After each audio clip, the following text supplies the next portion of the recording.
Só porque é 2 vezes aí. Isso. Você vai compartilhar de novo? Vou. Vai, né? Fechou, Celhão. Obrigado, hein? Compartilhando aqui, galerinha. Ou pode.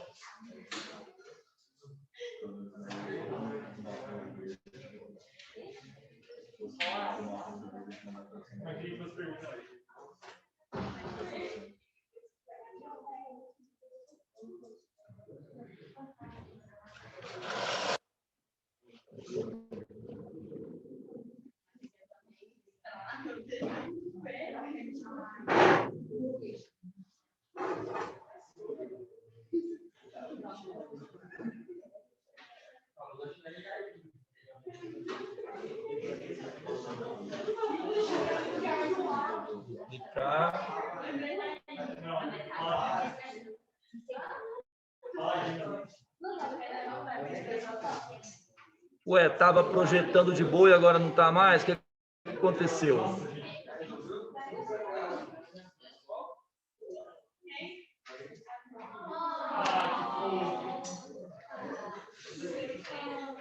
Vocês são bobos, hein, velho?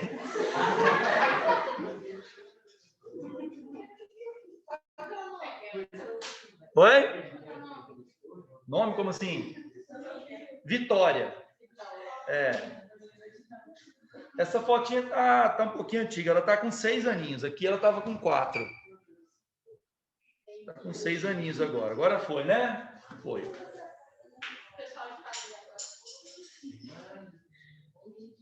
Alô. Então, pessoal de casa aí, ó, feedback para mim, por favor. Olha eu falando sem máscara, desculpa, pessoal. Pessoal Alô. de casa, o feedbackzinho aí, tá funcionando o áudio para vocês? Bom, se respondeu que sim, é porque ouviu. Opa, tudo certo. Vamos. Ei, boy. E aí, Fissou? Ô, pessoal, vamos lá. Ei, boy. Ai, ó. Só um minutinho.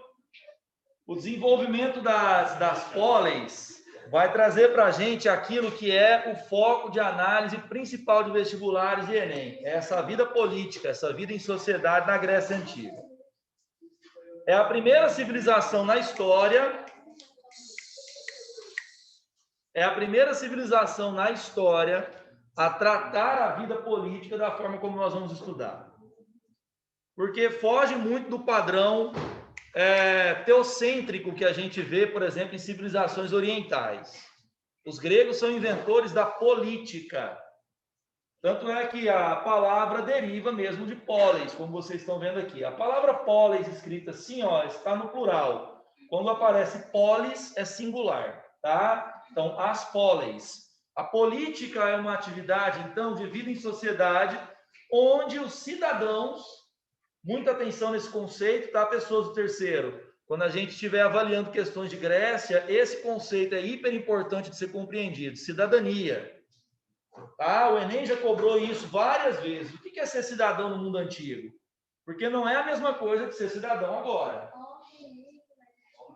Exatamente. Nós temos critérios bem diferentes. Homem? Livre, mais virtuoso. Acho que não podia Estrangeiro. Tinha que ser ateniense, por exemplo, no caso de Atenas. Certinho, isso aí. Quando a gente pega aqui critérios de cidadania, em Esparta é diferente, né? Então a gente vai compreender que não são sociedades que prezam pelos mesmos valores sociais que nós temos agora. Óbvio que não, é uma sociedade que se desenvolveu há 2.500 anos atrás. Agora, há valores da sociedade grega, da política grega, que ainda são vivos, válidos, né, que estão aí até hoje, inspirando os sistemas políticos. Então, é, sem dúvida alguma, o assunto mais cobrado no Enem e nos vestibulares. Essa vida política na Grécia Antiga. Aquela coisa de batalha disso, guerra daquilo, em que ano isso aconteceu, isso não cai mais em lugar algum. É claro que assim, eu não vou garantir que não cai mesmo e falar, não estuda, não é bem isso. Tem uns vestibulares que são muito loucos, eu não sei se é aqui a intenção de alguém fazer provas dos vestibulares, por exemplo, em São Paulo, que são provas ultra tradicionais, FUVESTão, UNESP, onde esse tipo de questão ainda cai vez ou outra. Mas é muito raro esses temas caírem dessa forma, muito raro. Então, aqui a gente vai começar a explorar aquilo que é o principal foco de análise dos vestibulares do Enem, que é a vida política grega, com a formação das primeiras cidades-estado. As polis, né? A polis era o espaço público em sua essência. O que eu quero dizer com essa frase última aqui? Eu quero dizer que a polis não é só o lugar, o físico. Tanto é, eu vou aqui usar uma frase do Platão, uma ideia dele, a frase exata eu não sei reproduzir, mas a ideia aqui é de Platão. Platão dizia que uma cidade grega vazia não era uma polis. Então tem uma população ali dentro, convivendo politicamente, os cidadãos fazendo política, indo até a ágora, né, para fazer política. Se eu tiro a população de lá de dentro, aquilo que sobrou é apenas uma cidade, não é uma polis. A palavra polis era usada pelos gregos não para se referir ao espaço físico. O grego usava a palavra polis para se referir à comunidade e às atividades políticas que tinham lá dentro. Nós, hoje, usamos polis de uma maneira, inclusive, errada. Se a gente pegar a etimologia, se a gente for pesquisar o significado da palavra polis, a gente só usa polis para se referir à vida política e à comunidade. O espaço físico é a cidade-estado. Então, Platão diferenciava muito bem essas duas coisas.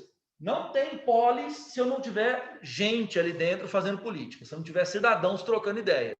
Se isso não acontecer, então não é polis. Isso até explica o fato dos gregos não chamarem cidades estrangeiras de polis. Porque em algumas culturas estrangeiras, essa coisa de participação política, assembleias, ágora, onde o pessoal vai votar, isso não existia. E os gregos sabiam disso.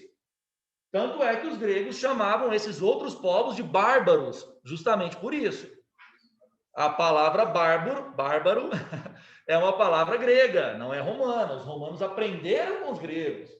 Eu sei que está muito ligado ao imaginário de Roma a palavra, né? A gente fala bárbaro, a gente já pensa, são os romanos que chamavam os caras assim e tal. Mas, na verdade, é uma palavra de origem grega. Os gregos usavam essa palavra para se referir aos outros povos, às outras culturas que não tinham vida política como a deles. E o grego atribuía essa vida política, essa efervescência da vida política ao tipo de cultura que ele tinha. Então, para o grego, qualquer outro povo que não tivesse a cultura que o grego tinha, era, por excelência, bárbaro. Dá uma desfibrilada no coleguinha aí. Opa! Vai dar dor nas costas, meu filho. Quer ir lá fora? Toma uma aguinha? Precisa não? De boa, não tô brigando com você não. Não? Beleza, então. Então, galera, dessa forma, a gente compreende que o termo polis, ele não vai ser usado em outras civilizações, tá? O grego dizia, olha, aqui a gente estuda retórica, aqui a gente estuda lógica, aqui a gente estuda filosofia. Na época da Atenas clássica, né? Todos os filósofos que vocês estudam lá com o professor João Gabriel, eles ou nasceram ou viveram em Atenas. Atenas era o coração de uma cultura extremamente elaborada no campo da filosofia e da política.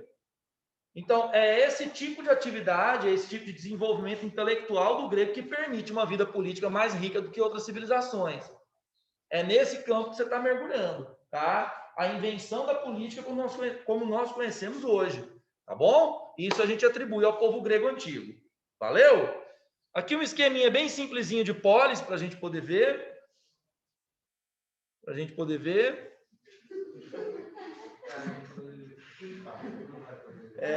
Hoje não é o dia, não sei se vocês notaram, não é o dia hoje, não sei.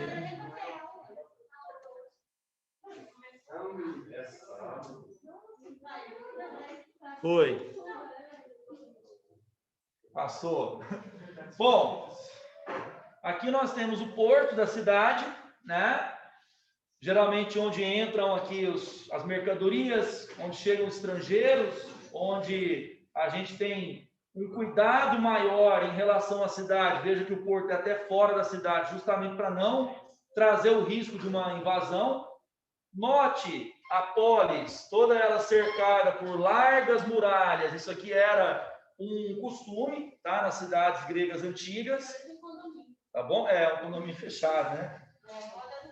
Aqui, ó, são comunidades campesinas, camponeses, às vezes proprietários de terra, pequenos proprietários, ou às vezes apenas camponeses que trabalham para os mais ricos. Há essas duas possibilidades no mundo grego antigo, tá? Outra comunidade camponesa aqui, outra aqui, né? Veja, fora dos muros da polis, né? Veja aqui, ó, que na cidade-estado, aí, veja que na cidade-estado a gente tem aqui uma parte alta. Essa parte alta é a acrópole. Aqui nós temos os prédios públicos, por exemplo, o templo, né? Esse aqui, ó, tá vendo? Ó? Fazendo papel de templo. Aqui provavelmente você tem um oráculo, que é uma espécie de altar para práticas de adivinhação, né? Nas religiões professadas na Grécia Antiga, nos vários cultos da Grécia Antiga, alguns deles eram oraculares, ou seja, alguns deuses ofereciam possibilidade de adivinhações mediante alguns rituais. Os gregos eram politeístas, tá? O que significa isso? Eles adoravam várias divindades ao mesmo tempo. Cada divindade dessa configurava um culto em separado. Então, não havia a religião grega com um monte de deus junto. Não é assim que a gente estuda o fenômeno. Na verdade, cada deus corresponde a um culto em separado. As cidades-estado antigas, elas geralmente tinham mitos que contavam a fundação dela, ligavam essa fundação a uma dessas divindades. Como eu vou começar com Atenas com vocês, o mito de Atenas é bastante interessante. Os jônios contavam que quando eles estavam saindo da Ásia, fugindo de perseguições e tal, eles contaram com a ajuda de Poseidon para poder atravessar o mar. E Poseidon, então, ensinou para eles o melhor caminho, etc. e tal, e eles conseguiram chegar do outro lado, saindo da Ásia e chegando na Hélade, aquele mapinha que eu mostrei aquela hora. Quando eles chegaram lá, eles se depararam com um território extremamente hostil, poucas terras férteis. Então, a deusa Palatena ajudou o povo jônio, né? Escolhendo ali para eles terras melhores, para eles poderem se fixar e fundar a cidade. Na hora de fundar a cidade, o povo jônio se viu numa enrascada. Tanto Poseidon quanto Atena queriam apadrinhar, queriam ser ali os deuses ligados ao templo da cidade. Os deuses consagrados. Na tradição grega funcionava assim: eu vou fundar uma cidade, eu preciso separar um lugar onde vai ser construído o templo. É a primeira coisa que se faz na cidade. E aquele pedacinho de solo é consagrado a um deus. Aquele pedacinho ali vai ser espécie da morada do deus na cidade, onde vai ser construído o templo. E nesse momento você tem que escolher uma divindade. Aí então os jônios ficaram apavorados, porque são dois deuses extremamente temperamentais, vamos colocar assim. Essa é uma característica importante dos deuses gregos da antiguidade. A religiosidade grega, ela tem pressupostos humanistas muito fortes. O que eu quero dizer com isso? As divindades têm um comportamento muito parecido com o dos seres humanos. Então, deuses gregos sentem raiva, deuses gregos sentem amor, protegem ou assassinam, né? A gente pega algumas histórias de alguns deuses gregos, por exemplo, semana passada eu ironizei a posição de Zeus, né? Que é um cara realmente com uma história bastante, né?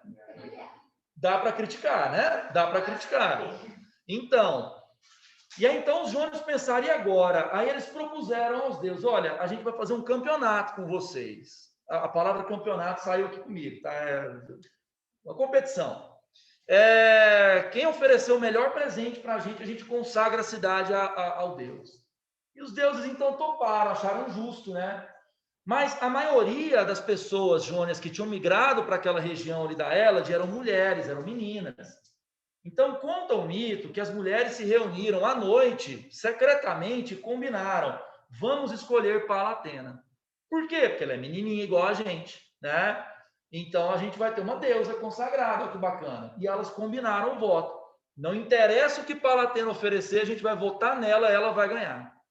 Aí no outro dia, quando os deuses finalmente ofereceram os presentes, né?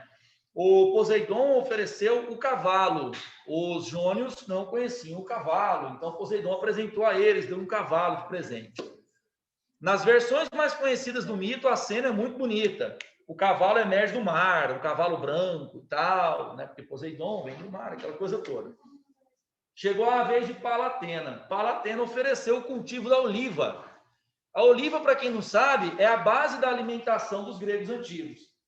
Lá naquela região da Hélade, nós não temos terras férteis tão proeminentes, tão legais quanto em outras civilizações. Então é muito difícil desenvolver grande lavoura ali, né? Por exemplo, trigo, centeio, como em outros lugares. A oliva é uma das bases da alimentação dessa galera aqui, azeitona.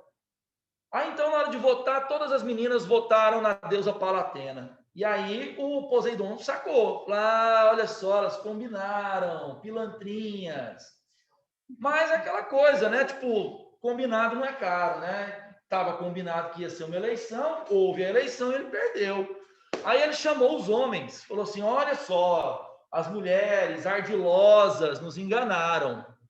Então agora vocês fiquem espertos, vocês viram como é que a mulher se porta numa decisão de escolha. A partir de agora as mulheres não podem participar mais, ok? E os caras, ok. É isso aí, muito bem. É o mito que os gregos usavam para explicar por que as mulheres não votam. É o mito que os gregos em Atenas usavam para explicar por que eles deixavam as mulheres de lado, somente na vida privada, na vida familiar, e não a inseriam no mundo público. Os homens argumentavam que as mulheres eram emotivas e que não tinham capacidade intelectual para a prática política. Tem base um negócio desse? Cara, você pega a obra de Platão, tem partes do que o Platão escreveu que é assim, mano, muito pesado. Os gregos antigos, os gregos da antiguidade, os filósofos clássicos, tinham a mulher como um ser humano inferior, um ser humano incompleto. Esse tipo de colocação da filosofia antiga explica muito o que era uma cidade grega nesse período aqui, ó. Aí a gente lê esses textos, dá para entender por que a mulher não tinha vida pública, ou por que a mulher não votava na ágora, ou por que a mulher não está nas assembleias. A gente entende um patriarcalismo arraigado, profundo, né? Pautado principalmente numa sociedade de guerreiros, uma sociedade extremamente masculinizada, tá? Então, o mito acompanha o que era mesmo a mentalidade de época. Perceberam isso? Sim ou não? Sim. De boa, né? Eu tenho uma pergunta. Opa, é verdade, eu tinha esquecido. Vai lá. Eu me perdi. Os deuses eram representados por pessoas ou como era? Para eles oferecerem assim. Entendeu? Uhum. A religiosidade grega, como é que é o seu nome? Giovana. Giovana, a religiosidade grega ela é extremamente complexa. Você tem criaturas míticas, né? Por exemplo, criaturas que têm partes humanas e partes de animais. Geralmente, esse tipo de criatura está ligado aos mitos mais ancestrais. O fauno, por exemplo. Você pega o sátiro. Esses personagens eles estão ligados a cultos ancestrais, cultos mais primitivos. Os deuses que vão surgindo na imaginação, no imaginário do grego, na época clássica, eles são mais elaborados. Eles têm forma humana, todos eles, tá? Alguns, inclusive, formas humanas que os gregos tinham como perfeito, né? Por exemplo, Afrodite. Afrodite era considerada a mulher mais bela de toda a existência, né? E estava sempre rivalizando com aquelas que eram consideradas mais bonitas do que ela, né? Várias e várias passagens, né, nos contos, na mitologia grega, mostrando Afrodite querendo puxar o tapete de outras mulheres que ela considerava que eram uma ameaça à sua beleza. Você tem, por exemplo, Zeus, que é a personificação da justiça para o grego antigo. É sério. Zeus é considerado o deus mais justo do Olimpo. Aí você vai pesquisar, deixa eu ler sobre Zeus. Ele é tudo menos justo em algumas situações, né? Você pega, por exemplo, sei lá, Dioniso, a narrativa mítica de Dioniso, né? Que é filho de Zeus, né? o cara sofre horrores, porque Zeus não quer assumir a paternidade do cara e quer esconder ele da esposa, da Hera. Então, o grego ele tem muito isso, de representar os deuses como humanos, em forma de humanos, e com um comportamento mesmo humano. E quando os deuses morriam, eram passados por herdeiros ou não? Então, na mitologia grega, a questão de um deus morrer, a gente não tem isso, tá? O que acontece é a transformação, a transmutação de divindades antigas que ao longo do tempo vão adquirindo características que são diferentes e que depois são chamadas de outros nomes. Mas nos ciclos mitológicos, nas histórias mitológicas mais conhecidas, deuses acabam não morrendo. Semideuses morrem, tá? Humanos, claro, né? Criaturas fantásticas, sim, mas os deuses são imortais. Tem um rio no Olimpo, onde os deuses tomam banho assim que eles nascem. E esse rio dá a eles a imortalidade. Então, você pode atirar, pode chamar o Dean e o Sam Winchester, que mata tudo, mas Deus grego, na antiguidade, não vai matar, não. Nem o Rambo acho que mata, viu, cara? Porque eles são banhados no rio, né? Ou é mesmo, é verdade, é verdade. Nossa, aquele jogo é bom, né, cara? Atravessou gerações, hein? Esse jogo era quando era moleque, velho, God of War. Até hoje existe? Que isso, cara, olha só, que legal. Olha, eu vou indicar para vocês aqui uma obra, quem curte mitologia, é a obra mais completa em língua portuguesa que existe. Vai muito além do que aquele, por exemplo, livro de ouro da mitologia, que você pega lá 300 páginas para falar de toda a mitologia. Essa obra é fantástica, fantástica. Ela é uma obra que está ali no limite entre o acadêmico e o grande público, mas eu acho que para quem curte, rola demais. Eu vou escrever no cantinho, não sei se em casa vai dar para ver, não vai dar não. Eu vou pôr no chat para quem está em casa. Aqui, ó. É uma trilogia, tá? 3 livros, mitologia grega. Olha só que nome mais criativo. Vou escrever um livro sobre mitologia. Como é que eu vou dar o nome? Deixa eu ver. Já sei. Mitologia grega. O autor é o Junito de Souza Brandão. Junito de Souza Brandão. A editora é a Vozes. Você encontra usado tranquilamente. Aqueles sebos da Goiás ali, ou os sebos da 4, vocês encontram facilmente ali, tá bom? Vocês vão pagar nele usado em termos de 30 a 40 reais cada um. Se for comprar novo, aí é mais caro. Tá? Indico a vocês... Pode. Indico a vocês porque é, em português, a obra mais completa de mitologia que existe. Só para vocês entenderem aqui, ó. Esse cara é um professor... né? Faleceu recentemente. Faleceu, acho que já tem uns 3 ou 4 anos. Para um historiador é recentemente, né? Esse cara era professor na USP, e ele é considerado o maior mitólogo de língua portuguesa de todos os tempos. Ele é referência na academia, tá? Então, é um material legal para quem quer entender mito e deixar em casa para ler aos pouquinhos. Bem, bem legal.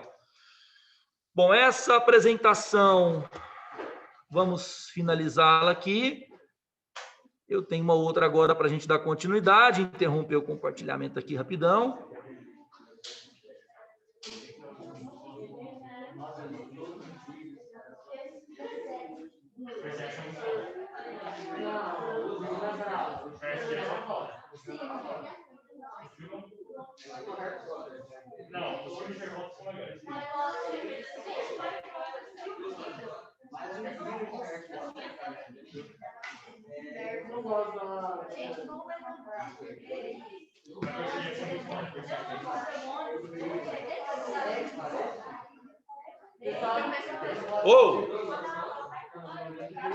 Pode sim.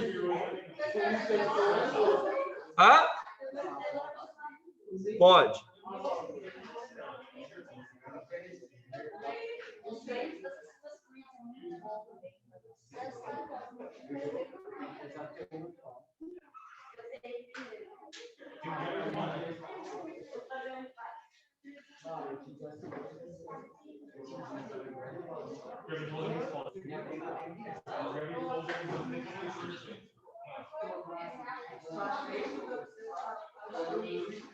Vamos compartilhar agora a nova tela aqui com o pessoal de casa.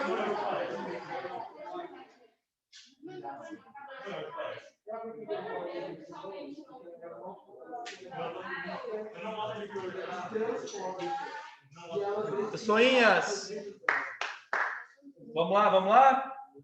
Agora o projeto aí. Não, espera aí.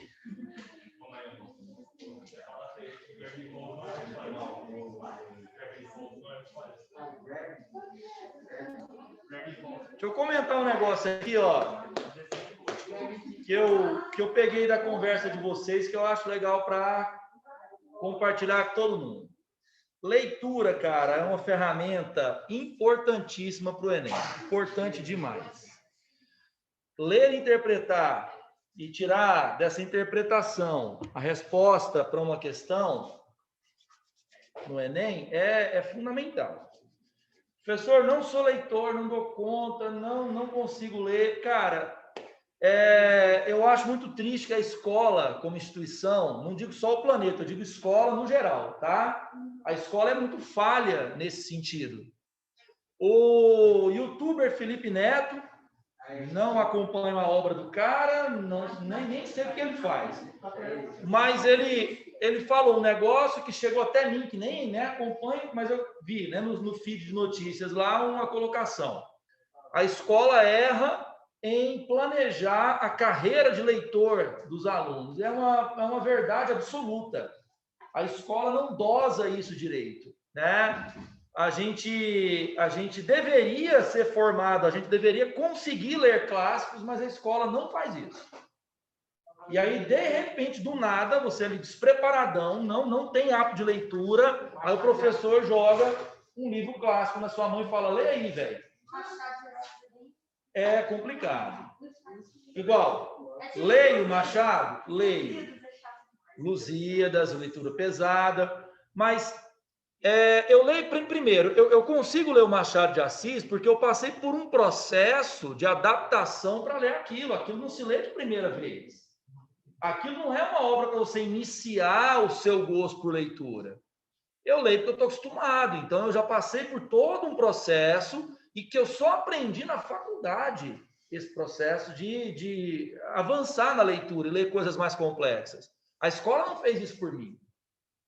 Então, assim, eu estou ouvindo os meninos falando aqui de séries, de livros, que muitos professores entram em sala e picha e ataca e fala que não serve, que não presta. Ah, você está lendo Harry Potter, pelo amor de Deus.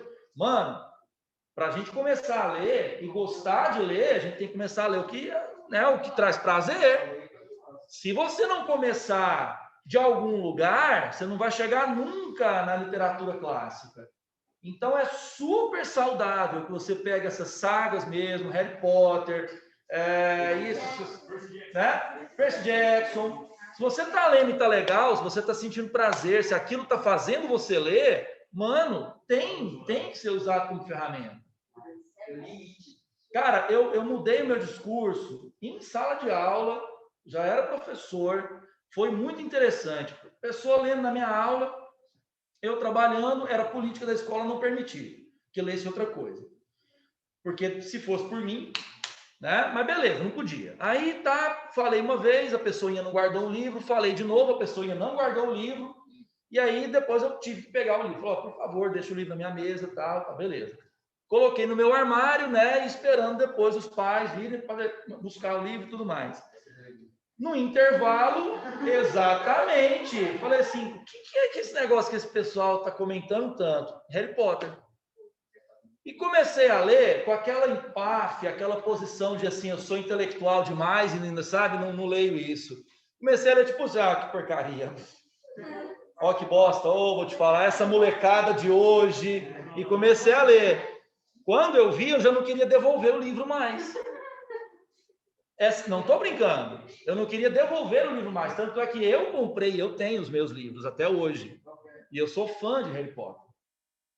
Eu comecei com Casa de Fogo. Entendeu? Então, assim, é uma dica que eu dou a vocês. Eu acho que é um assunto muito pertinente para terceiro ano. Não tem como fazer a prova do Enem sem estar desenvolvendo aí, sem ter essa ferramenta mais desenvolvida, leitura. Dá tempo de ler, por exemplo, Dan Brown, né? Ah, professor, mas o Código da Vinci, sei lá, nossa, muito batido. Mano, é ótimo, é literatura de entretenimento, diverte, é gostoso, é bom. Dá uma chance para esse tipo de literatura para você poder mergulhar na leitura, para você gostar, tá? É uma super dica que eu dou para quem nunca leu. Oi? Eu já não conheço, eu já não tenho a manha. Mas eu já ouvi falar demais, né? Bora! Pode! Pode também. Pode também. Agora passou, agora foi. Pessoinhas. Ai. É fio demais aqui. Aí. Pessoinhas.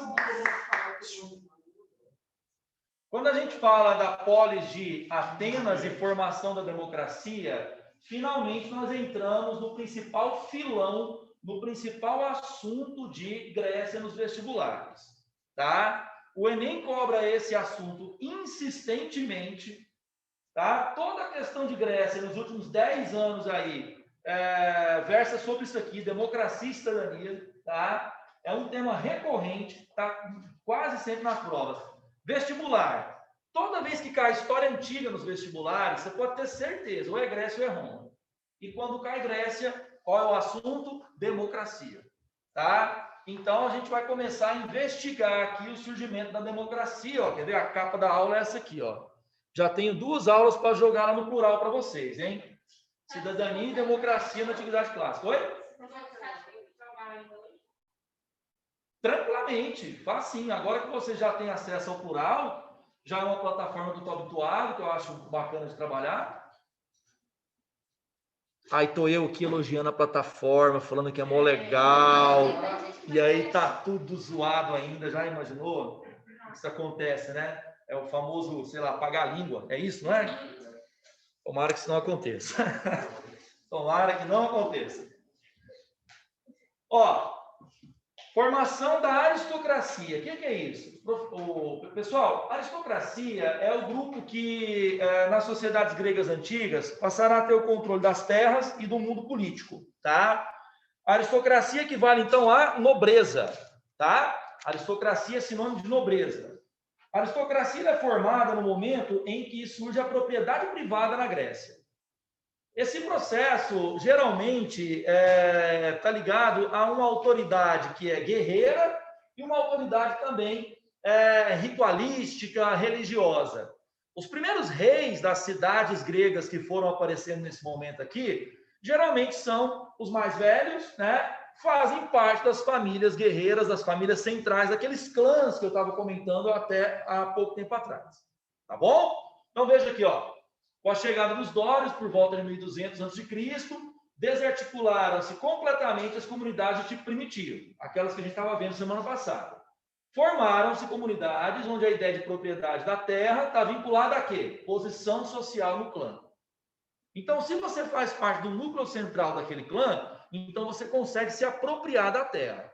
Qual que é a justificativa? Sou guerreiro ou estou ligado ali ao grupo ritualístico, sacerdotal, né, de alguma forma ali religiosamente mais importante, tá bom? Assim, as famílias mais próximas aos líderes clânicos se tornaram a elite proprietária, né, dando origem ao que a gente chama de aristocracia, ou seja, um governo da nobreza, um governo dos melhores, né, aristocracia. Tais comunidades desenvolveram-se como monarquias de tipo teocrática. O que é isso, professor? Teocracias são sistemas onde os líderes políticos são deuses ou ligados, de alguma forma, a uma origem divina, né? No Egito Antigo, por exemplo, consideravam-se os faraós deuses. Nas sociedades mesopotâmicas antigas, os reis eram filhos de deuses, não propriamente deuses vivos, mas filhos de deuses. Na Grécia Antiga, também.